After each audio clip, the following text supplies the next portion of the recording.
给自己一手养大的野猪们来自酣畅淋漓的冷水澡消暑降温。原先到斜坡上偷偷生蛋的鸭子成功的孵化出了它的孩子，而这青色像梨又像苹果的果实又是什么品种的水果呢？当白蒙蒙的雾气还布满山间的时候，小慧已经背着竹篓走在山路上，开始了新一天的工作。今天要到老乡家的果园中采摘一些新鲜的水果，搬运到街上的集市中进行贩卖。到了地方，果树上挂满了包着白色塑料袋的果实，此处就能看得出来时常是有人打理的，地上非常的干净，也没什么杂草。小慧也开始采摘树上的果实，而在果子外面套个塑料袋是预防病虫害，降低农药残留，提高果实外观品质。而果树也只有1人多高，很方便小慧的采摘。而这也是因为等每年采摘完果子后，要对果树进行修剪护理而形成的，这样等到来年果实也能长得更大更多。短短半小时的时间，小慧就采摘了满满1竹篓的果子，把包在果实外表的塑料袋都剥去，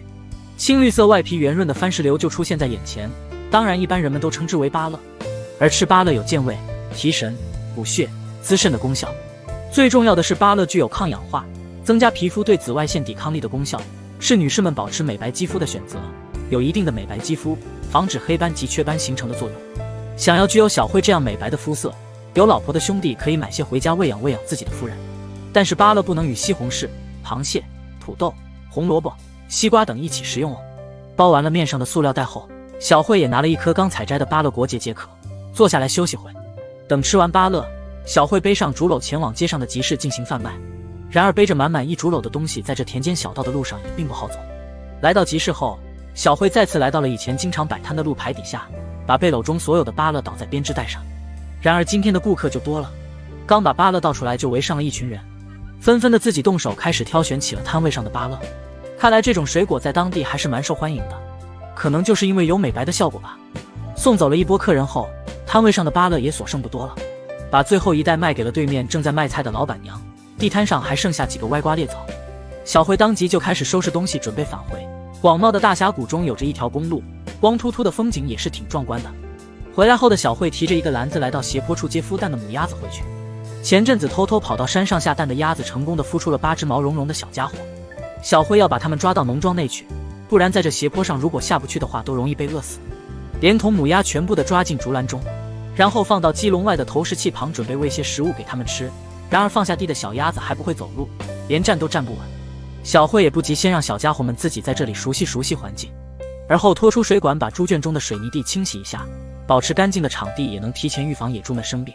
顺便可以给野猪们冲个凉。其实野猪是非常喜欢水的，在野外生活的它们一般都会有自己洗澡的小泥潭，给自己降温，等泥巴干透后脱落也能去除身上的寄生虫。所以当小慧在给它们洗澡的时候，它们也是非常的配合。而当给棚子中的小家伙洗澡时，他们就没那么淡定了，因为这是他们第一次遇到这么猛烈的冲击，抱团卷缩在角落里，非常的慌张。给野猪冲完凉后，小慧来自己的红薯地中收割番薯藤喂猪。由于雨季的土壤比较湿润，会造成藤蔓的疯长，如果让其自由生长的话，就会出现红薯只生长藤蔓不结红薯的现象。所以适当的捡取一些当做猪群们的食物，正好一点都不浪费。收割完番薯藤后，小慧又到鱼塘旁的斜坡上收割了一些橡草，这2种植物长得都非常快速，是用来喂猪和喂鱼最常见的植物。小慧把2种植物抛投到猪圈中，供野猪们自由发挥。当然棚子中的小家伙们也不能落下。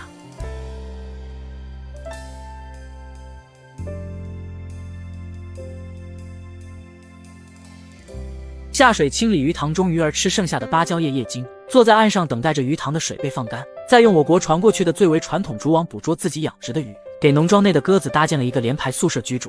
新一天的来临，农庄内的花开得争奇斗艳，小慧给院子里的花花草草都浇洒上生命的源泉。然而今天小慧要干一件大事，随着时间的推移，鱼塘中的鱼也养了一段时间了。今天小慧要把鱼塘中的水放了，抓些鱼到集市中进行出售。下水把留在鱼塘角落边的放水水管给拔了，而要把这么大的一个鱼塘水给放干所需的时间也是要不少的。在这放水的空档时间里，小慧把鱼塘中漂浮在水面的垃圾和杂物清理干净，以防它们随着水流而堵住了放水口。漂浮在水面的都是一些鱼儿吃剩下的橡草和芭蕉叶叶茎，清理起来也快。而这炎热的天气，在这鱼池中游个泳也是非常凉爽。从山上流淌下来的山泉水冰冰凉，唯一的缺点就是水浑了点。等清理完漂浮，小慧坐在鱼塘边等待池水被放干。由于放水口较大，水位下去的也比较明显。等到水位只有20公分左右后，就来到了激动人心的抓鱼时刻。用我国传过去最为传统的竹网进行抓捕，把网放到水里后，用竹竿敲打水面，把鱼赶到网里去。接下来就让大家沉浸式的感受一下抓鱼的快乐。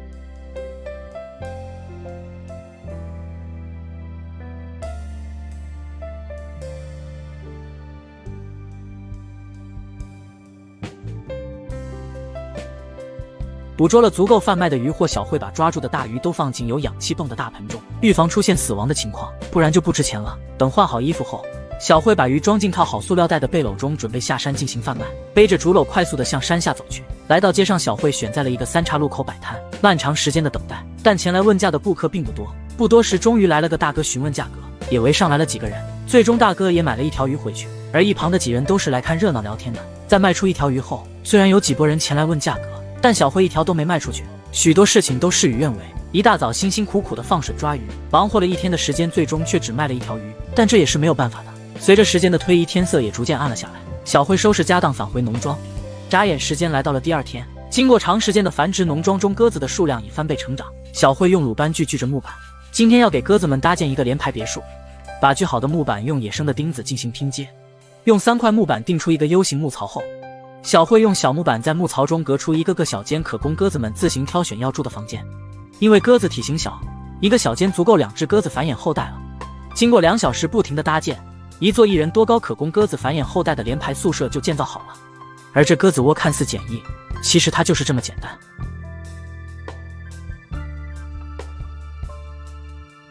猪群排着队等待着铲屎官给它们洗澡，母猪滚圆的肚子预示着农庄又将迎来小家伙。鲜甜美味的荔枝绑成小捆进行出售，喜欢小狗的女主人又带了一对黑白双煞回家。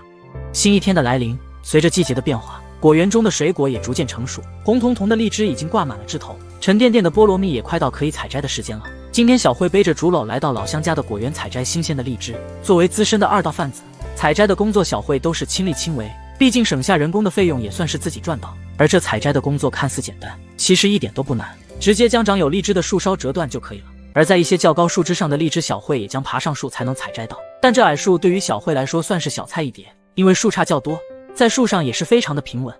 一串串的荔枝在小慧的采摘下从树上掉下来，没到2小时的时间，小慧就采摘了一个背篓都装不下的荔枝。挑了一块小平地坐下来，把采摘回来的荔枝树杈给修饰一下，摘取多余的叶子，让整串荔枝看上去更加的整齐干净，也减轻了背回去的重量。等修饰完，背上满满的一竹篓，当然这已经可以说是2竹篓的荔枝了。返回农庄，等回来后，小慧再次的对荔枝进行修饰，用绳子把荔枝给绑成小捆，如此等到街上集市中贩卖的时候就不用再称重了，可以直接的按捆卖，也方便了不少。等把所有的荔枝修饰完，装满了满满的2竹篓，而这也要小慧背上2次才能全部的拿到集市中去，没有合适的交通工具也是非常不方便的。等到了集市后，小慧把背篓中所有的荔枝整齐的摆放在编织袋上，今天的贩卖工作也正式的开始了。在等待一会儿后，小慧摊位上的人也逐渐的多了起来。新鲜的水果往往都是非常受欢迎的，当然还是因为比较便宜的缘故，毕竟像这种当季的水果成熟了一般都是比较廉价，最终还是要看水果的新鲜程度。而小慧这些荔枝都是刚刚从树上采摘下来的，颗颗饱满，这也是此次贩卖的优势。随着时间的推移，摊位上的荔枝也逐渐的在减少，此次贩卖的过程算是相当的顺利。等把所有的荔枝卖完后，小慧背着竹篓在返回农庄的路上遇见了被关在笼子中贩卖的2只小狗，一白一黑的外表立马引起了小慧的注意。喜欢小狗的小慧毫不犹豫地掏钱买下了它们，当然最主要还是它们外表好看才能让小慧如此喜欢。带着2只小家伙来到小吃摊，小慧买了2根香肠给他们开荤，算是他们加入了农庄大家庭的庆祝大餐。等回到农庄后，小慧再次的给3只狗子喂上食物，让3只狗子彼此熟悉一下，不至于展开抢食大战。而后来到猪圈中给猪群们冲个凉水澡，母猪滚圆的肚子也预示着近期又将有小野猪的诞生。这段时间小慧的照顾也是更加的细心，一些小猪还体会不到洗澡的快乐，全部的躲在角落中观望着。等给猪群洗完澡后，给他们投喂些玉米粒和荔枝当做小零食。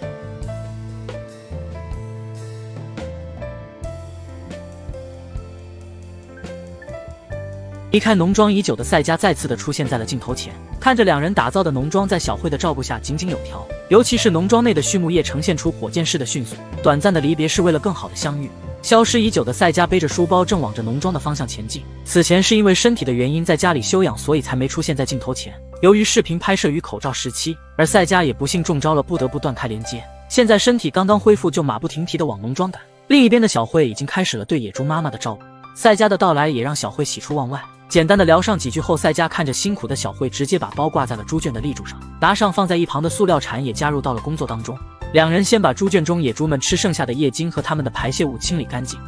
现在有好几只野猪妈妈已经怀孕，良好的环境也是相当的重要。等清理完猪圈后，小两口把准备好的食物倒进猪食槽中供猪群们享用，把今天最重要的事情先给安排好。毕竟现在几头怀孕的母猪才是农庄内的头等大事，万万不可怠慢。它们是农庄发展最宝贵的财富。喂完了猪后，小两口给农庄内的鸡鸭也喂上食物。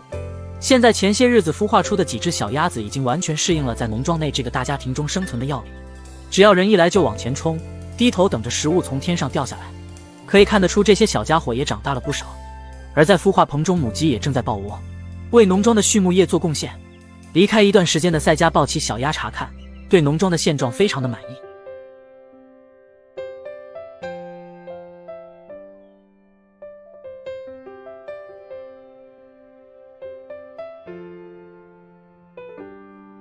而在鸡笼上的鸽子也正在蓬勃发展，许多新孵化出来的小鸽子也已经长出了丰满的羽翼，再过些时日也能自由飞翔了。而窝中也有着新的鸽子蛋才降生，还在孵化当中。目前的农庄算是欣欣向荣，发展良好。小慧来到自己种植的蔬菜地里采摘已经成熟的带豆，准备开始两人的午饭。而另一边的赛家则是把经过风吹日晒已经完全干透的木材锯成小段，作为以后烧火用的柴火，两人各司其职。赛家的到来，小慧还特意到正在孵化中的鸭窝中悄悄地偷了几个鸭蛋给它补补身子，简单的在水龙头边清洗掉粘附在蛋壳表面的脏污。高端的食材往往只要最为朴素的烹饪方式进行烹饪，加上清澈的山泉水直接水煮。小慧在鱼塘边种植的太阳花也已经开出了五颜六色的花朵，而一边的茄子也结出了白色的果实。而这又是什么品种的茄子？小编也是第一次见到这样的茄子。等赛家把所有的木材锯成小段后，两人把柴火都整齐地码在悬空的柴火架上，如此等要用的时候就能随时前来拿取。等码完柴火后，全身已经被汗水湿透的赛家跳进鱼塘凉爽一把，还能把鱼塘内鱼儿吃剩下的液晶给打捞出来，也算是一举两得了。而后赛家就地取材，在鱼塘旁的斜坡上收割橡草，然后把收割的橡草全部抛投到鱼塘中。等忙完了这些后，小慧也把饭菜做好了。许久未见的小两口也坐下来，开始了在农庄内相聚的第一餐。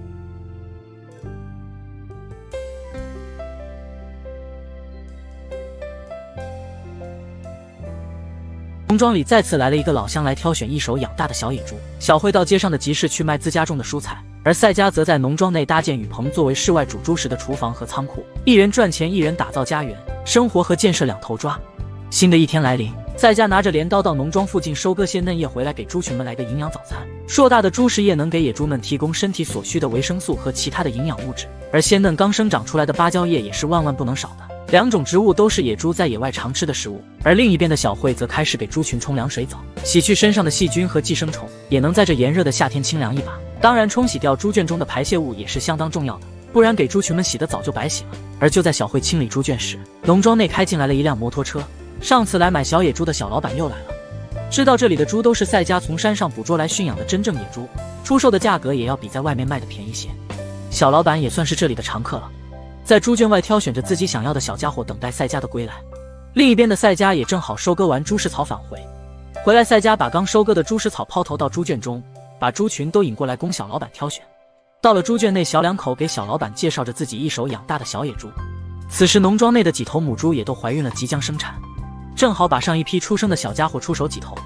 怀孕的母猪现在的脾气也是非常的大，直接把一起吃东西的黑皮猪给拱上了天，把围观的三人也吓了一跳。等选择好了要抓的小家伙后，赛家也开始行动，但在这大猪圈中要抓住他们可不容易。最终把要抓的小家伙引进猪棚中，才成功的把他们降服关进铁丝笼中。赛家用细铁丝把关猪笼的进出口给固定好。小两口以150万越南盾一头小野猪的价格卖给了小老板。目送着小老板离开农庄后，小两口开始采摘种植在农庄内的豇豆。如果不及时的采摘完，很快豇豆就会老去，到那时它的表皮会变得粗糙，纤维也会变得坚硬，从而使口感变差。与此同时，随着时间的推移，老豇豆的营养成分也会逐渐流失，也就没有价值了。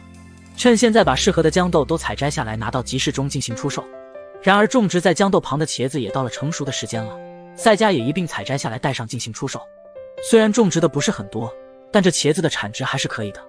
小慧背上采摘的2种蔬菜前往集市中进行贩卖，赛家则是来到了农庄附近前些天砍倒的竹子旁，选择了几根较为粗壮的竹子，根部劈成小段。要用这些竹子在农庄内搭建一个室外的厨房，用来给猪群们煮食物和存放一些日常的杂物。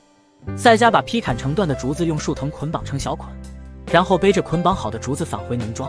而此时另一边的小慧也开始了今天的生意。由于小慧带来的蔬菜既便宜又新鲜，所以摆在路边显眼的摊位，每当有人经过时都会停下来买上一些带回去，相对来说要比旁边的摊位要畅销不少。随着时间的推移，摊位上的东西也逐渐变少。等卖完了东西，小慧在回去的路上买了2杯像是木莲洞一样的饮品带回去。而在农庄的赛家则开始在自己居住旁的空地上挖掘立柱的桩洞，因为只是简单的搭个雨棚，所以相对来说比较简单。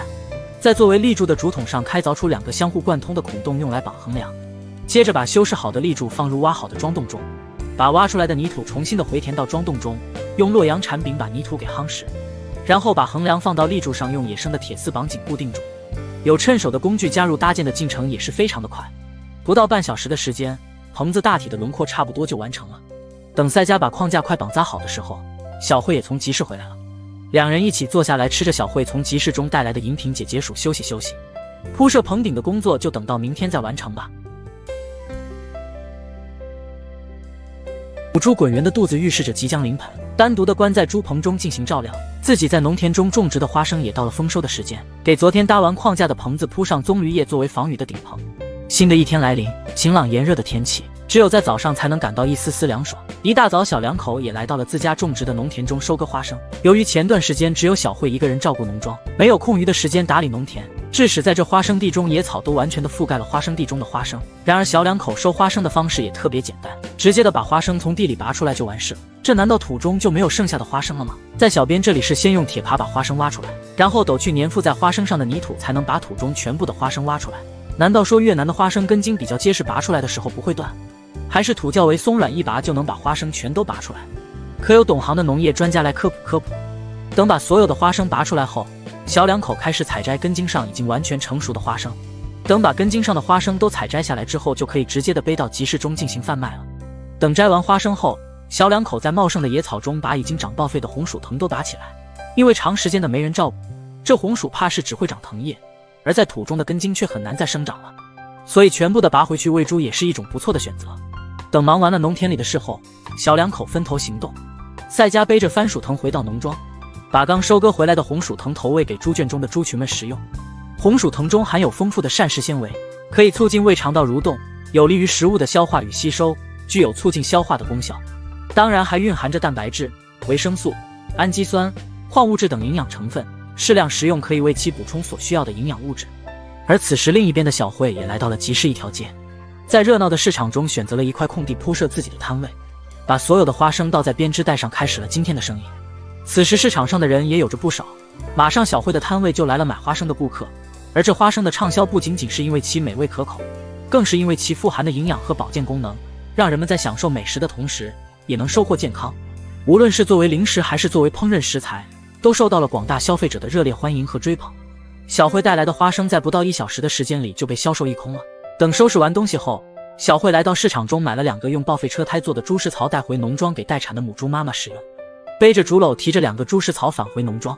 等回到农庄的第一件事就是给猪群们准备食物，用铁锹把食物和山泉水均匀地搅拌开，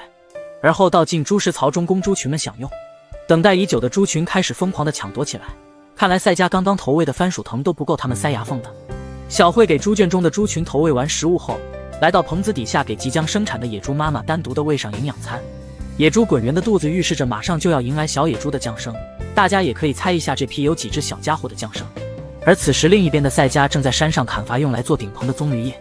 昨天已经把雨棚的主框架都搭建完了，今天只要采摘足够的棕榈叶就可以完成棚子的搭建了。赛家把收割下来的棕榈叶叠在一起固定好，然后拖着它们返回农庄。然而数量较多，赛家要来回的运输好几趟才能搬完。等把所有的棕榈叶背回农庄后，也就开始了枯燥且乏味的铺顶工作。小慧在底下给赛家递棕榈叶，赛家则把棕榈叶固定在棚顶底基上。铺顶的工作看似简单，其实一点都不难。在经过1个多小时的铺设后，棚顶的工作也顺利的竣工了。赛家把多余垂下来的棕榈叶修饰平整，让整个棚子看上去更加的整洁漂亮。忙完之后，小2口开始打扫战场，把切割下来的棕榈叶碎片装进独轮车上，然后由赛家运到营地附近倒掉。如此忙碌的一天也就接近了尾声。小2口在新建的棚子底下和3只小狗玩闹了起来。